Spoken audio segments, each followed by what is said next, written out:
வணக்கம் தலைமையிலே. தினம் தினம் பார்த்துட்டு ஒரு ஆத்திரத்தோட கோபத்தோட பார்த்துட்டு சகிச்சுட்டு கடந்து போற காரியம் அது. சில சமயம் நம்ம வீட்டில் இருக்கவங்களே இதுல பாதிக்கப்படுவது உண்டு. இந்த காலையில மாலையில பீக் ஹவர்ஸ் அப்படிம்பாங்க, அந்த நேரங்கள்ல பஸ்ஸுகள்ல தொங்கிட்டு போறது. இன்னைக்கெல்லாம் பாத்தீங்கன்னா இந்த காலை நேரங்கள்ல மாலை நேரங்கள்ல மாணவர்கள் மாணவிகள் கூட படிக்கட்டுல ரொம்ப ஆபத்தான நிலைமையில தொங்கிட்டு போவாங்க, நம்ம பார்த்துக்கிட்டு போவோம். அதே சமயத்துல அந்த பஸ் போற அந்த பீக் ஹவர்ஸ்ல அந்த பஸ் போற இடத்துக்கு பக்கத்து ஊருக்கு வேற பஸ் காலியா போகும்.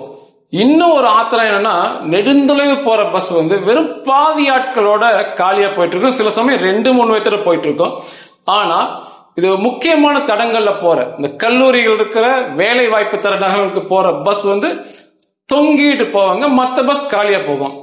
இந்த பஸ் கிளம்புற நடைமுறையில 100 வருஷம் ஒரே மாதிரி வச்சுக்கிட்டு இருக்காங்க. சுதந்திரத்துக்கு முன்னாடி இருந்தே இருக்கும் போல் இருக்கு. 100 வருஷமா இப்படியே ஒரே அடிப்படை புடிச்சு தொங்கிக்கிட்டே இருக்காங்க. இன்னைக்கெல்லாம் காலம் மாறி போச்சு. இன்னைக்கு எல்லோருடைய கைகள்லயும் செல்போன் இருக்கு.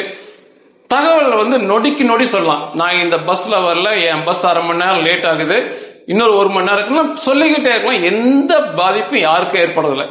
ஆனா இன்னும் அந்த 100 வருஷம் நடைமுறையை பிடிச்சு தொங்குறது, இன்னும் இந்த மக்களை தொங்க வச்சுட்டு அனுப்புறதெல்லாம் முட்டாள்தனம் சொல்லலாம்.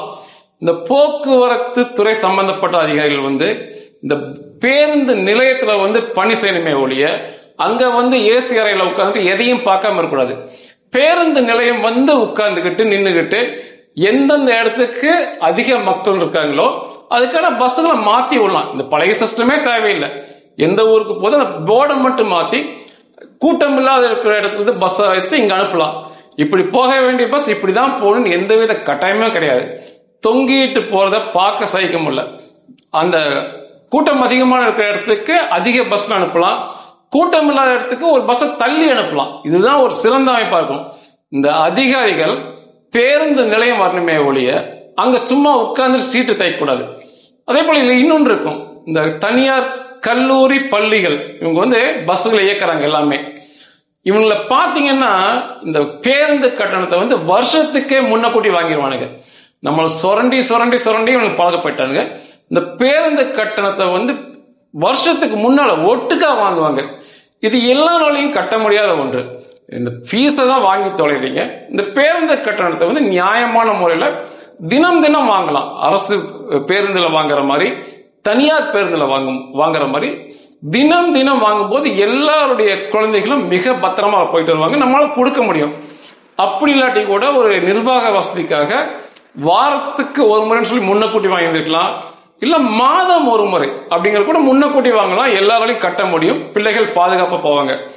மனசாட்சி அற்ற முறையில இப்படி வருஷத்துக்கு மொத்த காசையும் ஒட்டுக்கா வாங்குறது ஒரு அட்டை பூச்சிகளை போல இந்த உறிஞ்சி திம்பது நடுத்தர ஏழை மக்களை ஏற்றுக்கொள்ள முடியாத செயல்.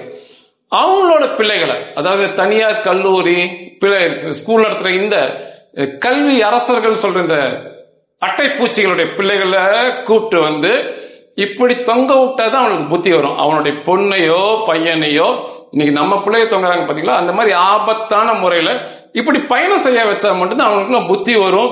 ஒழுக்கமான முறையில இந்த ஃபீஸ வாங்குவாங்க. அரசு நிச்சயமா தலையிடணும். இந்த போக்குவரத்து அதிகாரிகள் அந்த பேருந்து நிலையத்துல நின்று எங்க அதிக கூட்டம் போது அங்க அதிக பஸ் அனுப்பணும். இன்னும் நூற்றாண்டு நடைமுறையை பிடிச்சு தொங்கிட்டு சீட்டை தேய்க்க கூடாது. அதே போல தனியார் கல்லூரி பள்ளி நிர்வாகங்கள் தினம் தினம் காசு வாங்குற சிஸ்டத்தை கொண்டுடலாம். அவனுக்கு ஒன்னும் நமக்கு ஓசியா செய்ய வேண்டாம், எங்களுக்கு இலவசம் கொடுக்க வேண்டாம். தினம் தினம் காசு வாங்க, இல்ல வாரத்துக்கு ஒரு முறை ஒட்டுக்கா வாங்கிக்க முன்னமே, இல்ல கடைசிக்கு ஒரு மாதத்துக்கு ஒரு முறை மாதத்தோட காசு முன்னமே வாங்கலாம். அதுதான் மிக சரியானது அமையும்.